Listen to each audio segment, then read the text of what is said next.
Hey friends, this week I'm excited to bring you an interview with voice actress Katie Leigh. She's going to talk about one of her biggest roles, which is playing Connie Kendall on the Focus on the Family radio series, something our kids grew up listening to.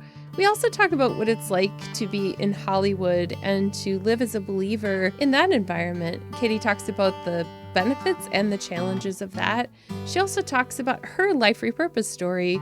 Katie thought an unfortunate series of events meant that her career was over, but God had other plans. She tells what God has done in the midst of some of her greatest difficulties. If you're struggling to figure out where your passion and your purpose connect, I think you'll be inspired by Katie's story. Maybe this is your first time on Life Repurposed. I love telling stories of how God shows up in the trashy stuff of life. So thanks for being here today.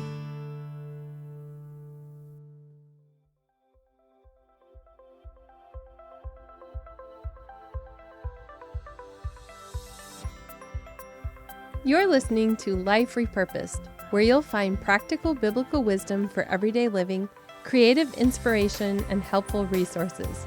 Grow your faith, improve your relationships, discover your purpose, and reach your goals with topics to encourage you to find hope amid the trashy stuff of life. Thanks for joining me today. I'm your host, Michelle Rayburn. Katie Leigh is a voice actor, director, coach, and author. Possibly best known to the Christian community as Connie Kendall on Adventures in Odyssey. Since 1981, Katie Leigh has been part of the Los Angeles voiceover community, starring in such Emmy Award-winning and fan favorites as Muppet Babies as Baby Rolf, Darkwing Duck as Honker Middlefoot, Richie Rich as Richie, Disney's Adventures of the Gummy Bears as Suni Gummy, Totally Spies, she was Alex, and many more. In 1987, she took on the role of Connie Kendall in the worldwide radio show Adventures in Odyssey, a role she has continued ever since. In 2015, Katie took on her first voice directing job with the award-winning radio play Rex Tanner and the Sword of Damocles. She has directed several cartoon series and film trailers since. As a frequent guest on nostalgic podcasts, convention guest, and public speaker, Katie also coaches up-and-coming animation voice actors through her online workshops and private sessions. I hope you enjoy getting to know Katie a little bit more as we talk about her life repurpose story. Welcome, Katie. Thank you so much for sitting down to talk with me today. It's great to sit down. Yeah. So I didn't tell you this when we were warming up and talking before I hit record, but my boys grew up listening to Adventures in Odyssey, and my oldest son is almost 30 and he's a huge fan. So one of the things that's really cool about that is your voice has been on our family journey since my kids were like 5 years old and listening to the radio. So I'd love to know a little bit more about being Connie Kendall on Focus on the Family. Oh, that is so nice to hear. That's the first time I've ever heard that. No, just kidding. No, but I love it. Every time somebody says that to me, it's kind of mind blowing. And your listeners will have to know that I have the residual COVID non-voice returning syndrome. What's it like being Connie Kendall? It's kind of the greatest thing in the world. I was just listening to, there's a big Facebook group now. I mean, oh, he's part of that. The Odyssey fan club. Okay, so last year, like a year ago, maybe a little less than a year ago, there were 800 people in that group. 800. And when Will and I started doing our YouTube show, I said, let's get on it so we can share. There's 800 people, right? Maybe 60 came on. Now there's like 6,000 or 8,000 people. I'm like, oh my gosh, it's just grown like crazy in the past year. Anyway, what's my point? My point is, so they had a marathon this week. They were playing some stuff and I logged in because I was, lying on my deathbed and listening. And I was just so impressed with how good the shows sounded. And I enjoy listening because I raised my kids listening to Odyssey. Well, the first one for sure. And he even acted in the show. Fun. He was in the Novacom saga. He played a character named Cal. And then my second one, and he was okay to listen again with her. And then, when you get number three, they get a little squirrely. So, but when we would go on car trips, we'd listen for sure. And it's just amazing. And it was an answer to prayer. I mean, I wanted to serve the Lord, with my career somehow. And in the way it unfolded is just amazing. And who knew we would be on the air 30, going on 35 years now. That's pretty darn incredible. As you can see, your audience can't. I'm wearing my favorite sweatshirt. It's an Adventures in Odyssey sweatshirt. My dear friend Chris Anthony Lansdale, when we got this one, she said, ask for it in an extra large, because I'm always getting my sweatshirts not big enough. And when I got the extra large, it's just like fits so comfy. I live in it. I need to get my son one of those sweatshirts. I don't even know if they still their secret stash. But it's just so neat to be, and I feel like our listeners are my family. They kind of feel like, oh, you've been in our house all these years. Well, when I meet fans, I feel like they're family. And we're trying to brainstorm how to have an Odyssey con, because as a voice actor, I go to a lot of Comic-Cons, but it would be so much fun to have an Odyssey con and just be with all our Odyssey fans. Did that answer your question? Yes. We had so much fun when the kids were little. We asked them where they wanted to go on spring break one year, and they wanted to go to Whit's End. So we went to Colorado Springs, did a road trip, recorded our own little family episode. Blast. You get to, and I realized how hard it is to be a voiceover actor. It's not for me. So I'm wondering, how did you get started in that? When did you know you wanted to do voiceovers? When the check cleared. Right? You go down that path and try to figure out what's going to pay the bills. Well, I was a good student that talked too much. That showed up regularly on my report cards. But seriously, I grew up in Hollywood, per se, and it wasn't something I really thought about. When I got out of high school, people started commenting on my voice, and I had no idea that I had an unusual voice, to tell you the truth. I mean, nowadays people record themselves 24/7, right? They all know what they look like, what they sound like, but back in the 70s, we didn't have that type of stuff. We did have a tape recorder. So, people kind of planted that seed, and I was always a mimic, but I'm kind of shy, a little bit introverted like you. Being on stage, I was never a theater person. I was the AV monitor. I was the one that pushed the film projector into the classrooms and did all the technical stuff. But things happen, and I met some, because of where, it really does pay who you know. There are a couple friends of my parents that had me in the studio to do some things, and I hated the sound of my voice, and I hated that people thought I sounded like a little girl. And I almost felt defensive about that, and I was afraid of being exploited, so to speak. But after I finally ended up going to making a demo, and I got an agent when I was in college. And I was trying to figure out, well, I had taken a break from college because I was a junior. I was going to be a junior, and I didn't know what my major should be. So I was waiting. And in the meantime, I had taken some improv classes and did some shows. And that was fun. And I was trying to make extra money. So I made a demo and got an agent. And when I went to a job interview, I was really interested in the person auditioning me, and asked, well, how'd you get your job? And she told me, oh, I got a degree in broadcasting. And I was like, oh, shut the front door. What? There's a degree in broadcasting? That sounds like fun, because fun is like my middle name. I want to have fun. So I thought, oh, I could finish my my degree and do that. So I did get a degree in broadcasting. And then when I graduated, it was like, okay, now what? Like at the end of All the President's Men, now what? Is that the movie? Anyway, but so they said, well, your voice is really more suited for animation. You should go to LA.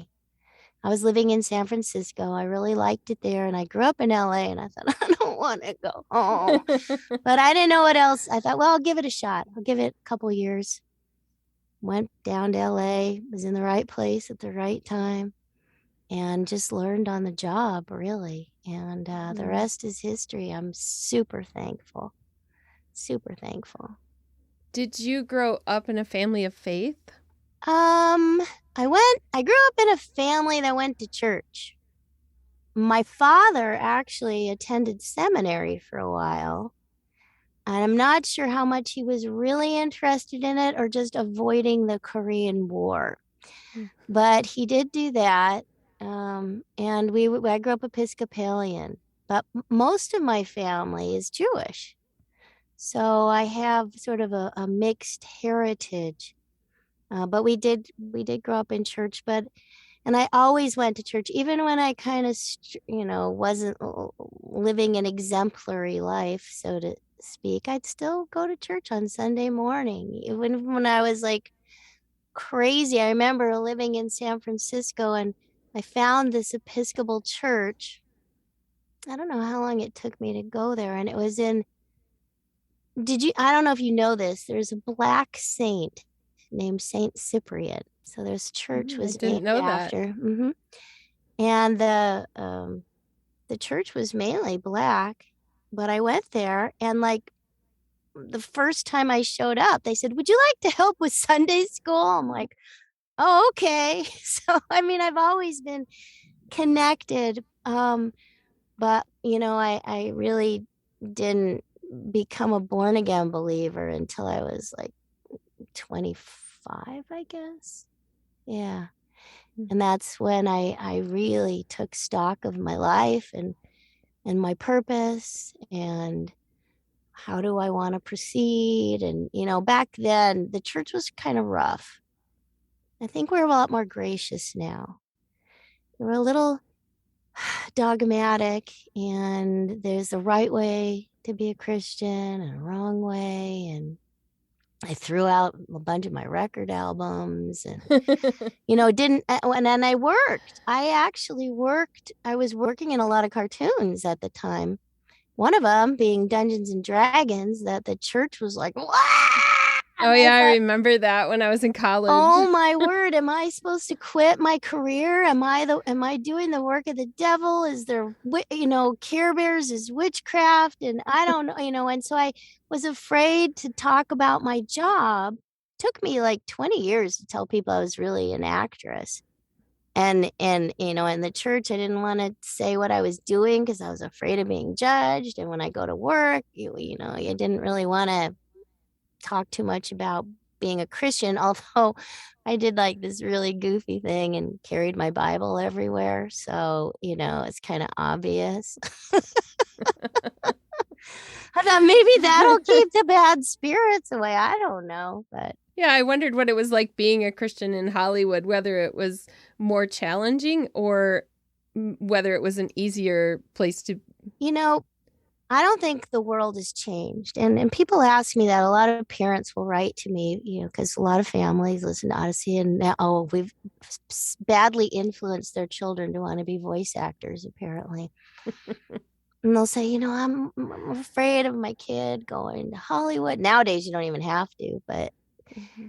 And, when I was struggling with all that, I felt God said to me, "You know what? You don't," because I felt this pressure, I guess, to evangelize. And he said, "Just speak your truth. Just share what you know. Be yourself. You don't have to make anybody do anything, but you can share your experience and nobody can negate what your experience is." And that was so helpful to me. Thank you, God, for that. Because then people who know me know I'm not any different at work than I am at home, than I am at church. And I don't try to tell other people what to do. I just share. If I walk into the studio and I say, "Oh my goodness, I was praying this morning and I got this idea." Nobody's going to go get upset. That's my experience, right? I didn't walk in and say, "Okay, everybody, you should all get on your knees and pray right now." That's different. So when I realized that, it freed me from a lot of fear and anxiety and wondering. God said, if it's true in this place, it's true in that place, and just be who you are and don't worry about it. And some people because of the way I presented myself when I first got saved, I think it might have left a little bad taste in some people. And people are very aware of my certain people, I'll walk into a room and they'll like swear and then apologize and they'll do that kind of stuff. But you know what? We all do it in our heads. Let's face I've it. had that in the business world too, where people are apologizing to me. And it isn't any. What I was going to say is, look, if I was a plumber, is there any difference being around the people you work with in the plumbing business than in Hollywood? What's the difference? People are people. And I also think our ministry, our field of influence is whoever we're with. So you don't have to be an actor, although praise the Lord, Adventures in Odyssey has certainly helped, affect a lot of people's lives. But if I weren't, you're a nurse. Your faith goes with you, whoever you're with. And as far as being hard in Hollywood, I don't think people are any less delicate in Hollywood than they are anyplace else. Do you? No. And thank you for that reminder, because I think sometimes we do think we need to preach, and really how we conduct ourselves and how we live says so much more than if we get all preachy with people. It's a losing battle. Just look at Facebook. There's no point in that. And really our goal is to develop a relationship with Jesus and God and work on ourselves, because that's enough. I want to talk about more of your story too. And I know that since you're human, there's no possibility that you've escaped any struggles in life. And I know specifically one that you've, yeah. And one of the things that I know you alluded to in our early communications before this was that you experienced a hurdle that you thought you weren't going to be able to go back from in your career. So I'd like to know a little bit more about that and how God came through for you. Back in 2000, I was working. Everything was swell. And my husband went to prison. Okay, let's just put it at that. And I was alone with my kids and trying to figure out what to do. And I used to work pretty long hours, 12-hour days on movies, and I wanted to be home with them. And work was slowing down at that time because technology was changing. We had a strike. Stuff was going on in Canada. People are moving their work there to save money. But for me personally at that time, I just couldn't talk about what was going on, and I wanted to be home. So I ended up substitute teaching. I passed the CBEST, and that's why I got that degree, folks, in broadcasting. It made all the difference. It has nothing to do with voiceover, trust me. But it did help with that. And then, I was on a whole different schedule. And I think because I had kind of been unavailable at work for a while, other people were taking my place, and it got really discouraging. And I kind of didn't it didn't help that the sheriffs took our computers either. So it was like starting over, and that was daunting. So it took a while to get that stuff back, and then they started doing I wasn't booking. I was doing a show called Totally Spies, and I was still doing Odyssey. But I remember, I think I was told my agents, don't call me unless there's a job. I don't want to audition. It's just too much to drive up there. And I was a little bit maybe I was arrogant. I don't know, or practical, or both. But it was slow. So here I was teaching. I was used to getting up at 5 in the morning and seeing if the phone's gonna ring and taking care of my family and then a lot of non-union work, actually. That's the other thing, because the business changed and a lot of stuff went from union to non-union. And when you're in the union, you're not supposed to do non-union work. And then eventually, God, it's so cool. I mean, now that I think about it, how things evolved. My kids were in Young Life, Wildlife. And one day, I might have been knowing about this before. They have what they call pay-to-play sites where they started popping up. I did get a computer. I love the fact that I could record from home. When that happened, I was in heaven. I thought, oh, this is really good. This is going to make life a little easier.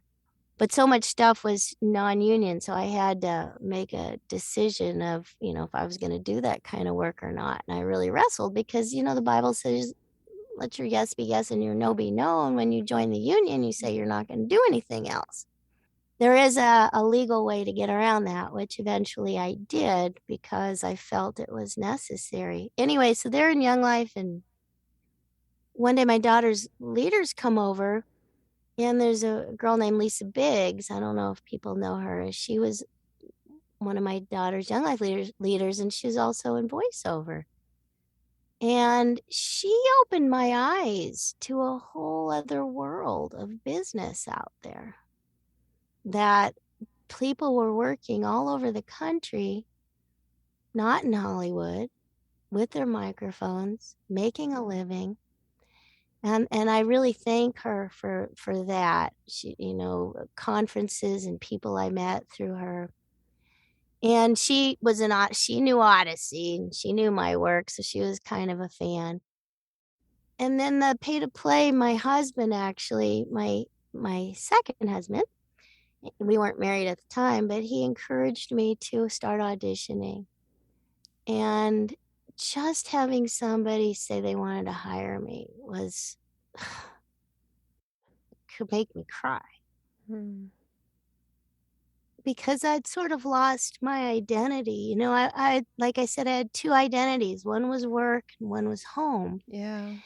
And at home, I was just mom, and I didn't really want to bring Hollywood home. I don't live in Hollywood. I live a little farther away from there. And I was very protective. And I think part of that was influenced by the church too. I didn't know how to integrate the two. They were so, like, I had a split personality.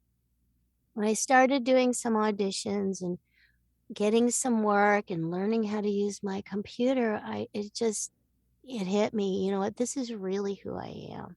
This is really what I like to do.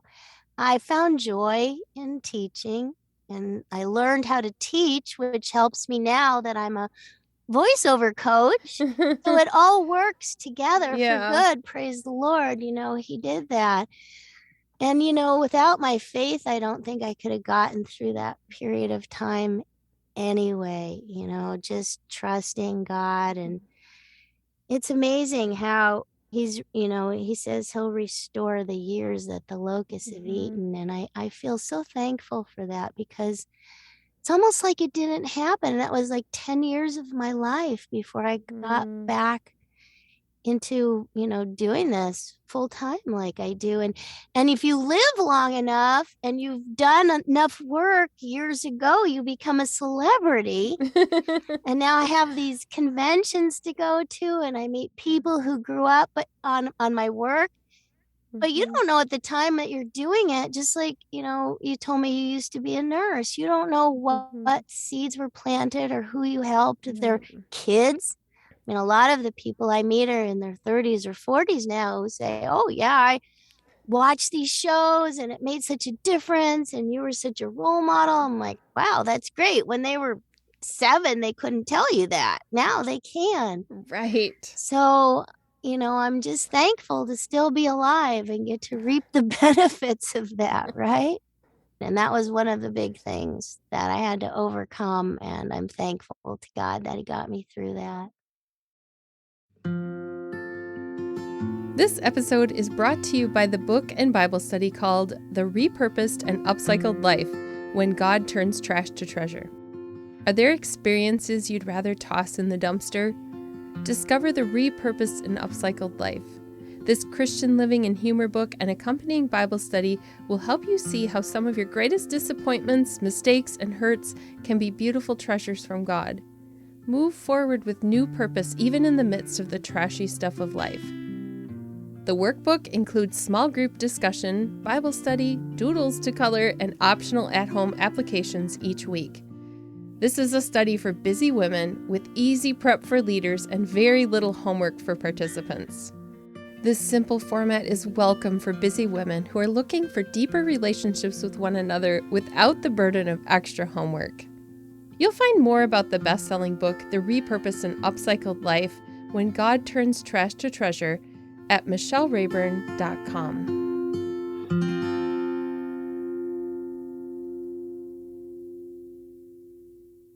Sometimes when I get talking with a guest, I get carried away and we go into a new avenue of conversation.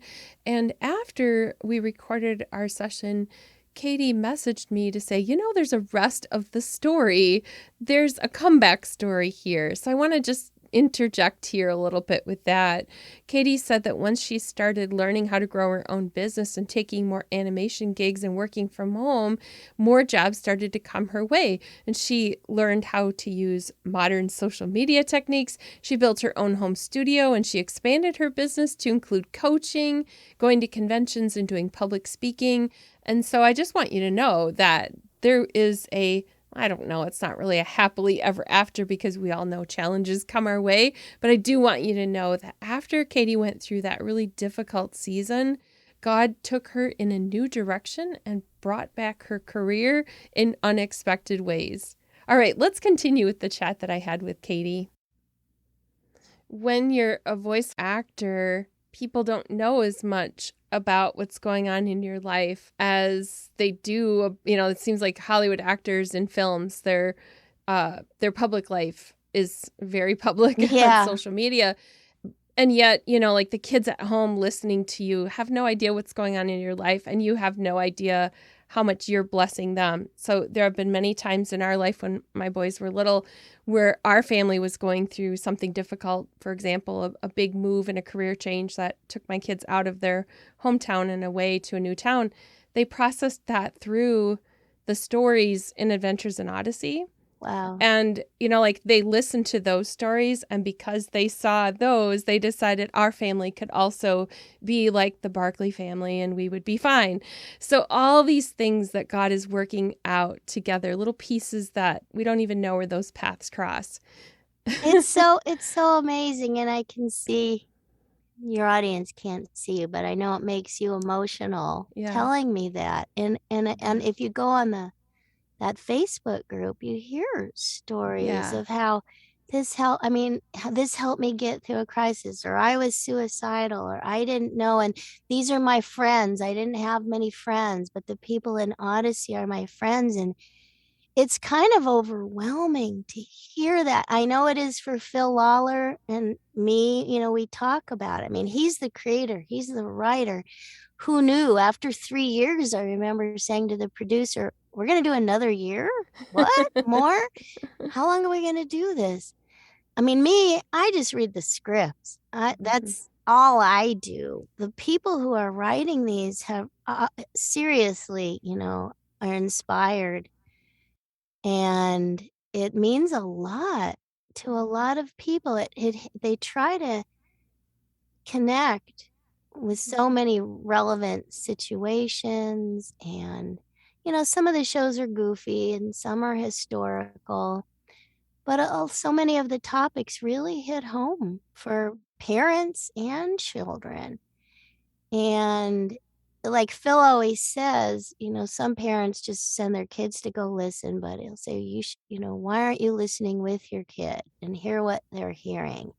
Yeah. And have it be something to talk about. Yeah. it's remarkable how many topics they've covered with over 950 episodes that can really make a difference and help people in their lives without being obvious about it, I guess. I mean, they are, and they aren't. They're not, preaching necessarily, although it's in there. It just kind of all depends. People identify with different characters. I mean, I get women who say, Connie Kendall's like my best friend. And I don't even know sometimes the difference between me and her. So that's a little. I wondered about that. What happens when you've played a role for this many years? It's one big hot mess. It's, when Will Ryan and I, who played Eugene, when we wrote, if you see our book, we have a book we put together called Adventures in Oddity. And it's available on Amazon, and autographed copies are available through my website, or if I show up anywhere.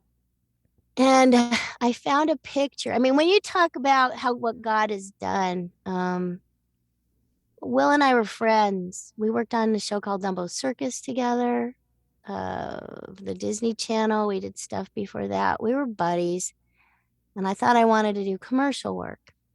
So I asked him if he would pose with me for some pictures. We have this picture, if you see the cover of our book, where we look like we're like college kids at a soda fountain. And I found the picture about 10 years ago. I said, well, we look like Connie and Eugene. And this was before they ever cast Adventures in Odyssey. It was like a couple years before Odyssey. And I said, we should give this to Focus. This is a neat picture. And he said, no, we'll save it for our book. I said, what book? He goes, we'll write a book. All right, whatever. Will is a man of a million ideas all day long. I said, okay. And so his premise is, we'll write a book that proves once and for all that we're nothing like the characters we play on Adventures in Odyssey, which is really not true, because we're very much like our characters. So it's written in dialogue form, and it's fun to read, and that's how we ended up putting that together. You bring yourself to the role. If you don't, I was listening to a different podcast this morning about voice acting, and I never heard this quote before, but they said, let's see, how did it go? If use your head, you're dead. Use your heart, you're smart. And we bring our hearts, we bring our own personalities. They wrote this character, Connie, who I could totally relate to. My parents were divorced when I was 3. I grew up in California. I wasn't that much older than her when we started. So I could remember. And so, I brought my own truth, my own experience to the part, and I'm so thankful. It's like my one role I don't really change my voice for, I get to be myself. So yeah, people sometimes they'll write to me with like candid conversations with Connie, and I have to remind myself, I am not Connie, and I'm not a trained therapist, and I'm not, I can't, you should really not be talking to me about these things, maybe. This is, but people connect me with her, and I feel like her in a lot of ways. So, I mean, I've lived these parallel lives for 34 years. I know Connie's life in Odyssey, and my own life here, and of course my best friends work on the show. That's wonderful to have too. Yeah. Have there been some times where you've had a time where you've sensed God is asking you to lay aside your dream in any way, or has it always been like, I know you talked about that pause that you had when you were teaching for a while. Have there been any other times? I always ask God to guide my steps.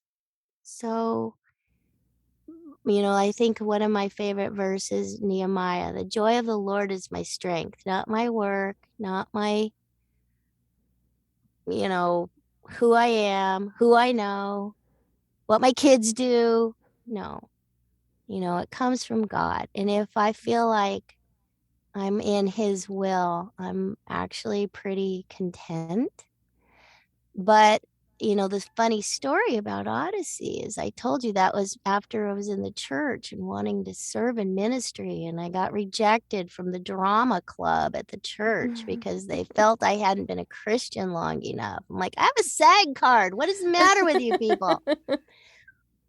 But trusting God. And then they told me they were writing this part for me at Focus because I had started working over there because I knocked on their door when I heard they were doing radio drama, which is my favorite thing. And they said, we got this part. We're gonna have you do it. And I kept waiting and waiting, and I was pregnant with my first kid. And it was supposed to happen in the spring. It was supposed to happen in the summer. And then they called me in the fall, 6 days after he was born. And all I wanted to do was be the most perfect Christian mom on the face of the earth, right? So that was my fantasy. But when they said, we're ready, can you come in? And I was like, I just had a baby.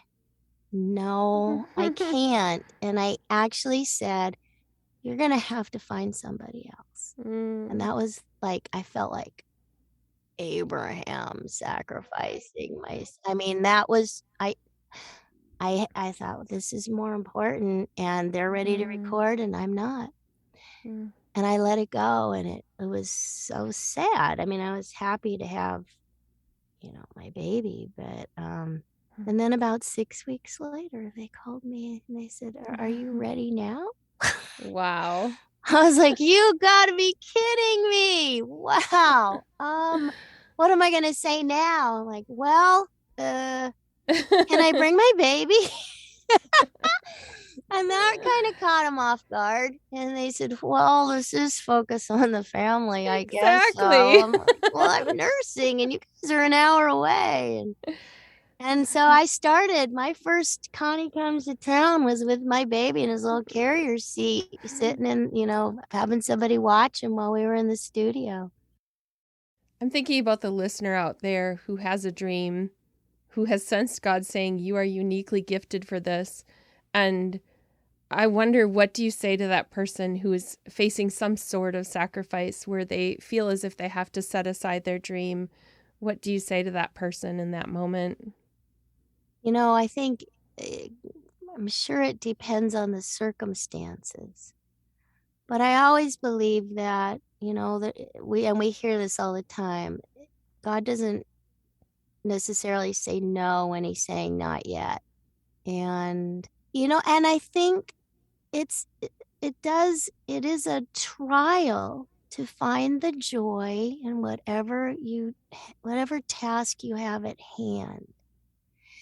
And, I have a good friend, for instance. She's a great actress. She raised her kids. She did community theater. She never got an agent, never focused on herself until her kids grew up. And now she's doing commercials. You'll see her on, and she's working. But, I think if you are clear on what your priorities are, I think there's always an outlet for whatever your dream is. I really believe that.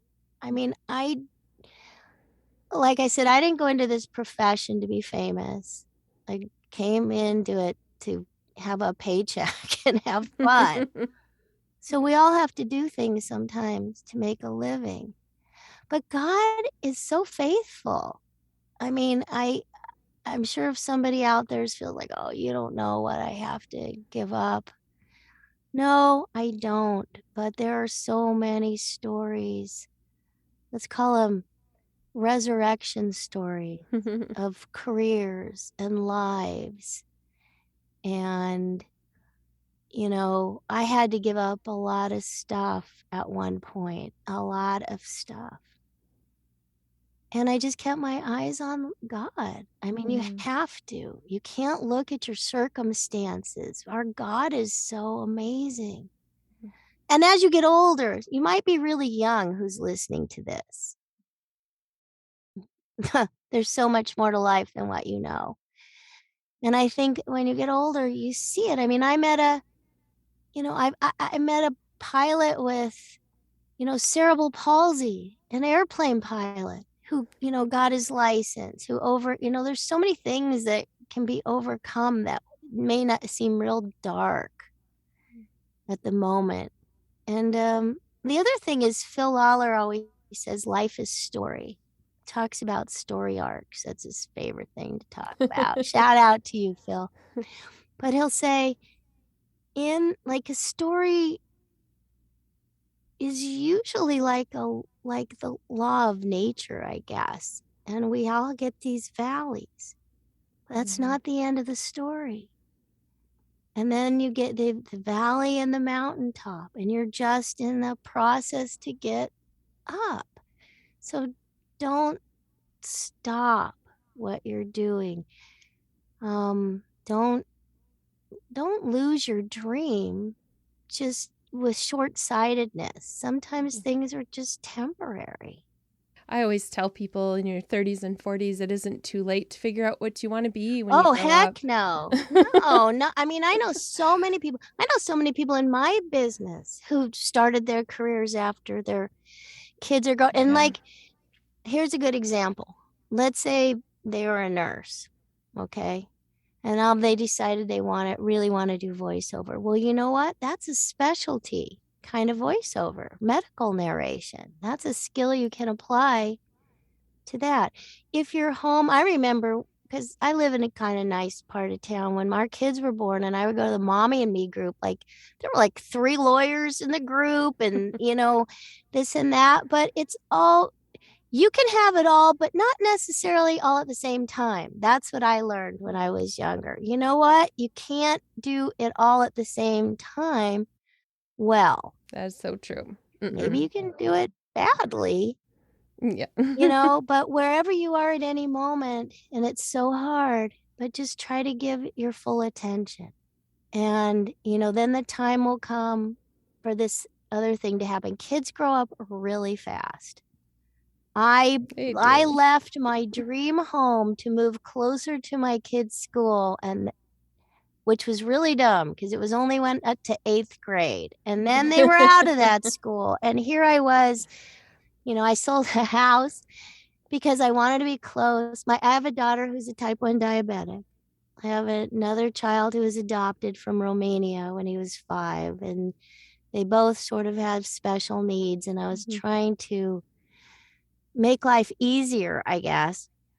After I left my house, it showed up in LA Magazine as one of the 10 best streets in LA County. I'm like, oh my gosh, why did I do that? For temporary reward. So I think don't be short-sighted.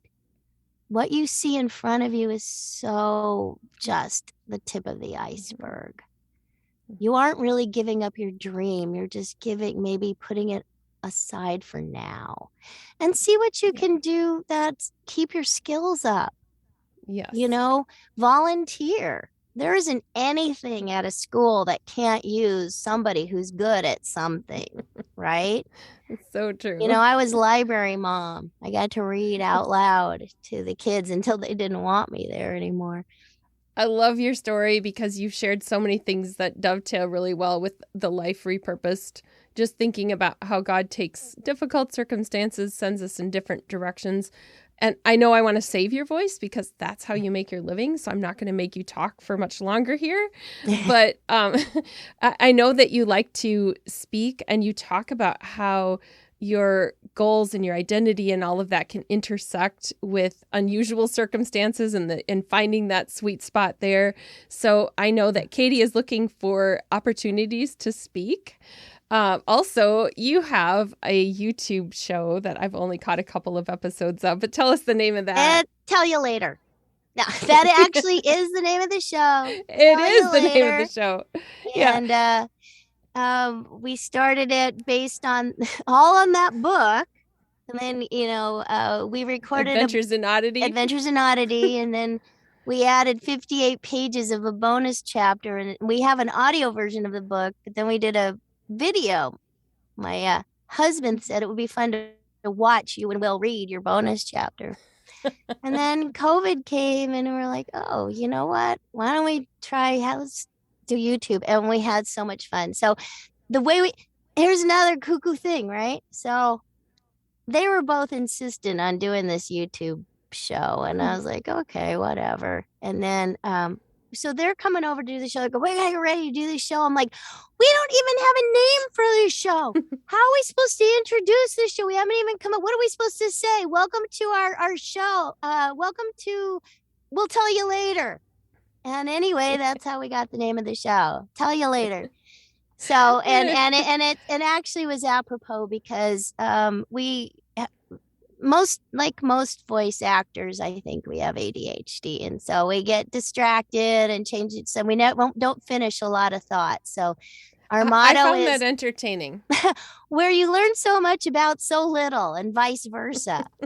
That's we were supported on Patreon. I mean, for those people who don't know, my dear sweet friend Will passed away in November. Yeah. And so that kind of threw a wrench into everything.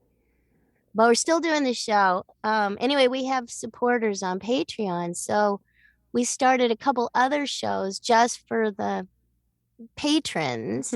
One is called Welcome to Later, where we try to finish the thoughts that we started and tell you later as two very interesting British type people who, are here because, well, we have to do something.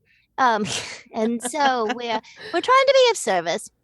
We had a lot of fun doing that, and Adventures in Popcorn. And so part of the idea, for those of you who get frustrated, and I have no control over this because I'm not the producer, there's more of the shows for the patrons than there is on YouTube. So the patrons on Patreon. So I know that it's supposed to, but it is on Anchor too. You will get the abridged version of the show, but it's fun. Thank you for talking about it. Yeah. So listeners who want to find you, where can they find your book or your show? I guess the best place is to start out at my website, which is katieleigh.com. I'm sure you'll have it. Leigh, yeah. I will link to that in the show notes for sure. And if there's something you can't find on my website, just email me. Oh yeah, because I don't know if you saw, I created some Connie candles. Did you see my Connie candles? And I also saw some scrubby things on your YouTube show. So you're very crafty. Yes, I make scrubbies. And Scrubulator. Well, yeah, Will says we'll call it Scrubulator. Scrubulators. So every month we have a drawing for the patrons. They get a Scrubulator with a little personalized tag in there. So they're very handy. And Connie candles. They look like real ice cream and they smell amazing. Oh. Chocolate and raspberry ripple have the little, shout out, I don't know what you call it, to Wits End, but we have a little flavor of Wits End. Yeah, so that's what I'm saying. There's always a way to be creative and find some satisfaction in life outside of changing diapers. And that's the other thing. You know what I think? I just want to add, you could get depressed doing the same thing over and over, day in and day out. And I think it's really important for a mom to take a little time for themselves and don't feel guilty about it, because you'll be such a better mom and a better person, and you'll feel good and your brain will get refreshed. And when I was raising my kids when they were babies, some of my friends from church, we started this, I think it might have been once a month or every couple nights, called Girls' Night Out or something. But because we were good Christian moms, we didn't leave the house till our kids went to sleep. So our husbands wouldn't have to do anything. And we'd go to someone's house. We'd bring our own mug so they wouldn't have to do any dishes and just get together and chat without our kids. And then we ended up doing like clothing exchanges. Hey, this doesn't fit me anymore. I don't like this. Anybody want this? How fun. And so it didn't cost anything, but it was a great way to socialize as a individual. I don't know. That just popped into my head. But that was fun. Well, it's been really fun to talk to you, speaking of fun. So I've enjoyed this time together. Do you have any final words as we say goodbye to our listeners? Watch Tell You Later. Like and subscribe to the channel. And come see me. If I ever go anywhere, please come say hi, because I would love to. Hopefully we'll do our Fort Blanket Review is our live radio show that we've taken on the road up until recently. And if anybody's interested in voiceover, there's a convention at Liberty University. I think it's in September, October. It'll be their third year, called Sonicon.